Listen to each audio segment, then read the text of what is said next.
김양두는 한마디로 말하면은 그 일반인에 굉장히 가까워요. 일반인보다 오히려 좀 못해. 공력의 기본이 되는 현암은 전혀 반대 인물이죠. 체질도 안 맞고 공력도 몸에 돌리지도 못하고, 근데 그걸 불굴에 의지하고 용기로 최고의 경지까지 가는 영웅상이었다고. 양두는 반대라고요. 얘는 태권도 천재에다가 그 격투 센스 이런 거, 그다음에 공력도 적합한 체질이고, 이건 뭐 진짜 기본 탤런트는 끝내주는데 정작 이 머리도 많이 없고 결정력도 없고 용기도 없고 주의력도 없어요. 그래서 얘가 잠깐 위험한 인물이 될 거죠. 공력을 준 다음에 굉장히 경계해요. 제 말에 아무나 팔 것 같아서. 물론 애는 착해요.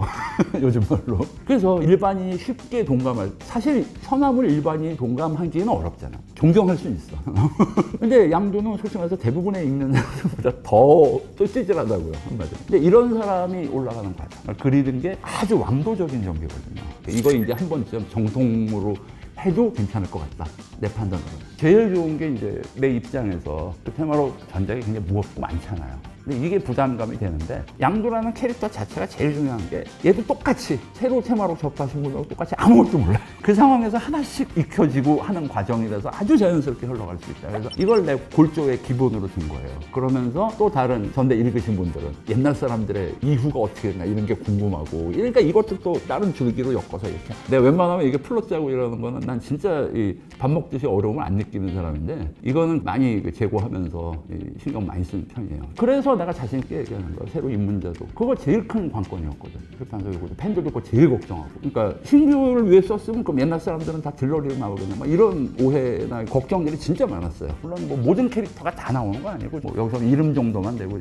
대강 어떻게 됐구나 느낌만 받는 것도 이제 다 골고루 나가죠. 그래서 해소될 게 많을 거예요. 뭐 엄청나게 치열하고 피비린내나 막 극단적인 상황은 아니란 거. 애당초부터 그거는 고려에 넣지도 않았다는 거. 내가 그걸 못 써서 못 쓴 게 아니라 이 분위기에 안 맞다고 생각한다는 거. 그거 정도만 이해해 주시면 되고, 읽기는 편해요. 읽기 버겁고 막 이거 언제 다 읽어 이런 느낌을 안 주도록 하는 게 제일 요번에 초점을 맞춘 겁니다. 그걸 좀 이해해 주셨으면 좋겠어요. 꼭 동의 안 하실 분들도 있는 거 알아요. 근데 하여튼 제 선택은 이거였고, 아 이랬구나, 이해 정도는 해 줬으면 좋겠어요.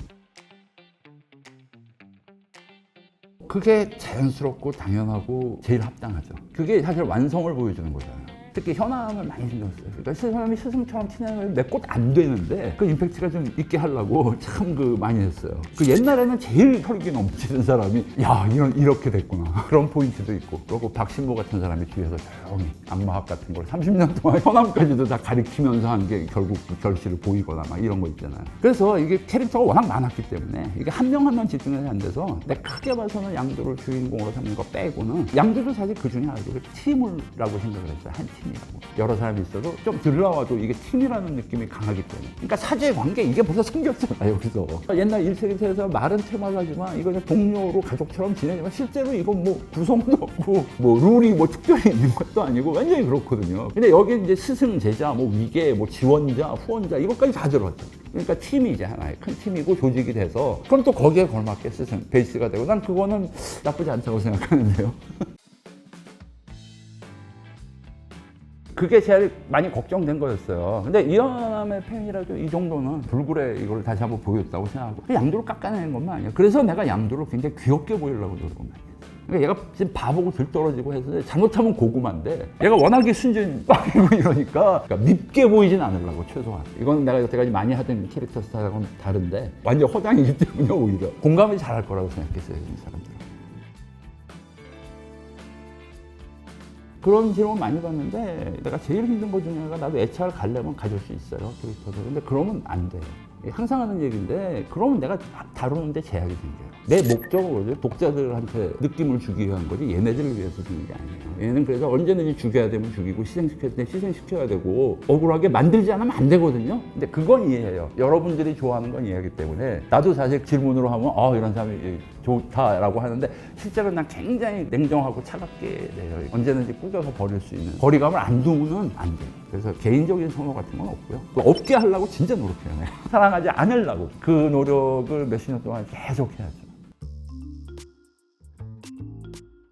뭐 바뀐 건 없어요. 그 악마권에 대한 거는 나는 다 옛날부터 어느 정도 갖춰져 있었어요. 묵명듯한 게 사회에 생기면서부터 왜 이게 이런 식으로 발전할 수밖에 없나요? 종교의 이론들을 건드리지 않으면서 포함해야 되니까. 그러니까 나는 절대 반종교적이거나 종교가 틀렸다는 얘기를 안 해요. 난 엄청 존중합니다, 모든 종교들. 심지어 그래서 내가 내린 답은 여기서 그러잖아요. 너야말로 우린 악마라고 그런다. 번역하면 그 신의 사랑을 그렇게 받으면서도 신 등치고 뭐하고 나는 신이 너무 안타까워서 너희들을 다 없애려고 그러고 악마의 논리가 이런 거거든요. 이걸 쓰면서 나를 유상학이나 그 이쪽으로 안 되게 할 수 있는 이유가 바로 이 논리적인 근거나 철학적인 근거를 일반적인 것보다 더 갖춰야만 그렇게 안 될 수 있거든요. 보는 사람도 그래야 마음 편하지.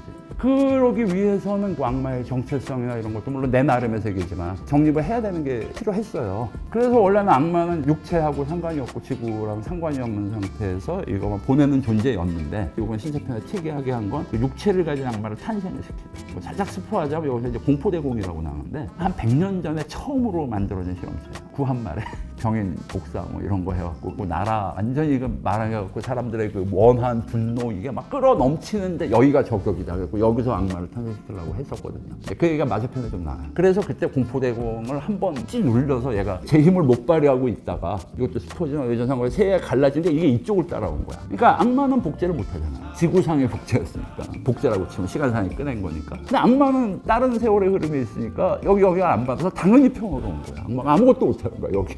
근데 그러다 악마들이 생각해낸 거죠. 여기 공포대가 있었지. 그래갖고 여기 떨어진 세계니까 초월의 금기를 범하지 않으면 지옥이 개업하지 못하니까 여기서 새로 만들자. 그래서 육체를 일종의 마물같이 그 일곱 악마를 만드는 거예요. 근데 굉장한 금기가 있는 게 악마도 정당성이 있어요. 파우스트의 메피스토 보세요. 신 옆에 가서 하는 장면 나오잖아요. 좀 이런 게 원래 정통이었는데 난 그걸 바탕으로 해서 그 악마관도. 그러니까 인간이 분명히 죄악이 많고 악마들은 얼마든지 그 유혹을 계속 거는 셈인데 인간만 망하게 하고 싶은 거야. 인간이 미운 거야. 그러니까 질투죠. 왜 자기보다 훨씬 힘으로 따지 못하는 인간을 왜 이렇게 계속 기회를 주고 냅두는지 모르겠다. 언제든 말씀만 하시면 싹 없애게.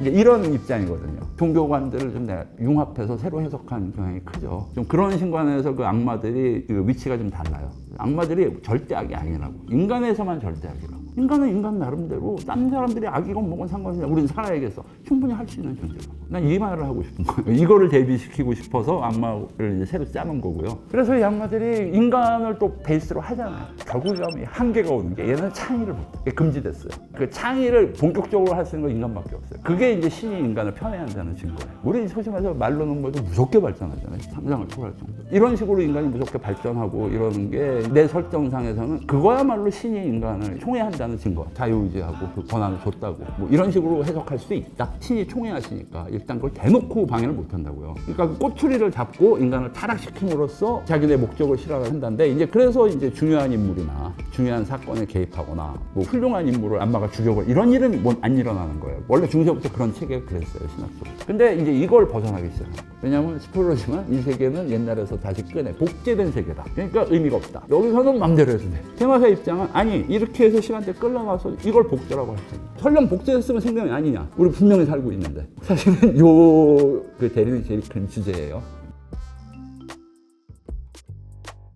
꿈 가진 건 뭐 테마로 쓰고 조금 뒤, 한 30년 전 정도 됐는데, 한 15년 정도는 뭐 신학이나 이런 거 막 두고 파고 그래도, 이게 안 돼.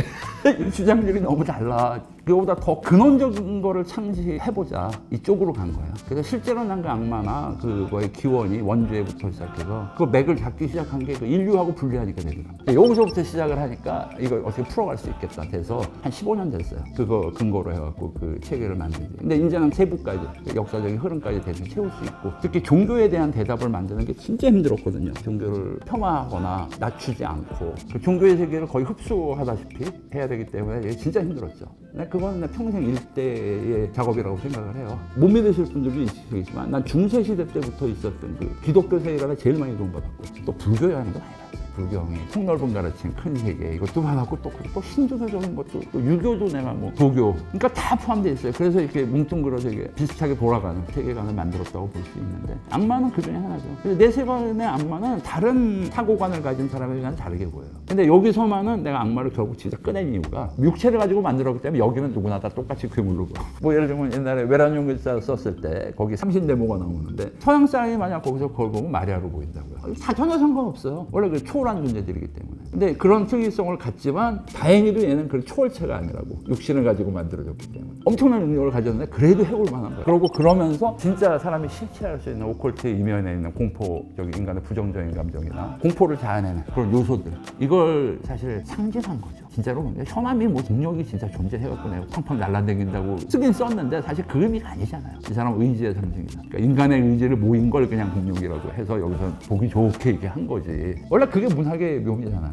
그러니까 이것도 똑같아요. 여기도 악마, 7악마가 나오는데 아직 한 마리밖에 안 나왔는데 7마가 얘기 내세우는 게 좀 다를 거예요. 이게 공포랑 무슨 연관이 있냐? 근데 이게 이제 수싸움이 시작된 거고요. 악마들이 이걸 알리려고 모험을 무릅쓰거든. 알려주려고. 그러니까 생각해도 바보 아니에요. 이건 분명히 뭔가 함정인데 그렇다고 이게 100% 가짜냐? 이건 또 함정이다. 이제 머리싸움도 많이 들어가고 쉽게 말하면 이게 얘네가 쓰는 수단이에요. 실제 본질은 숨겨져 있어요. 그러니까 악마도 이런 특이성이 있다. 그러니까 거의 마물적인. 대놓고 마물을 쉽게 안 다뤘는데 여태까지는. 이 세계에서는 악마도 그럴만하다. 그래서 그런 힘도 쓰기 시작한 거고. 그 다음에 진짜 좀 실물적인 싸움이 되기 위해서. 오히려 안에 담은 건 상징적인 의미이기 때문에 진짜 그 싸우는 양태나 이런 장면은 굉장히 그 현실감, 박진감 있게 하려고 해서 진짜 육체하고 변신을 시키고 사람을 강제로 이런 게 그냥 괜히 한 게 아니고요.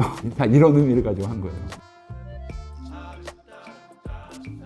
나는 제일 중요하게 생각하는 게 대하 소설이라고 한다 그러면 그 시간의 흐름을 크게 다뤄야 된다고 옛날부터 생각해왔어요. 그래서 나는 그 세계관을 그릴 적에 옛날부터 항상 나이 많은 사람 물려주는 게 있고 또 어린애들이 처음부터 나와요. 막판에 갑자기 나오는 게 아니라 여기서 꼬물꼬물 어린애부터 시작해서 이렇게 시간에 맞게 성장하는 게 다 그린다고 그 안에다. 이게 이제 연속체적인 의미로 나는 세상을 파는 건데 신세편도 바로 그런 의미예요. 전 세계도 있고 후세계도 있고 언제든 있을 수도 있다. 내가 여기서 이 사람들 죽었다고 그래서 세상이 완전 망했다고 한 게 아니면 계속 의미가 있는 거예요. 신세편도 그래요. 몇십 년 동안 해서 이제 그걸 다 끝났어 라고 하지만 이렇게 되잖아요. 결코 짧은 기간이 아닙니다. 25년도 됐는데 25년만 해도 나올 수 있는 거예요. 이런 일도 벌어지죠.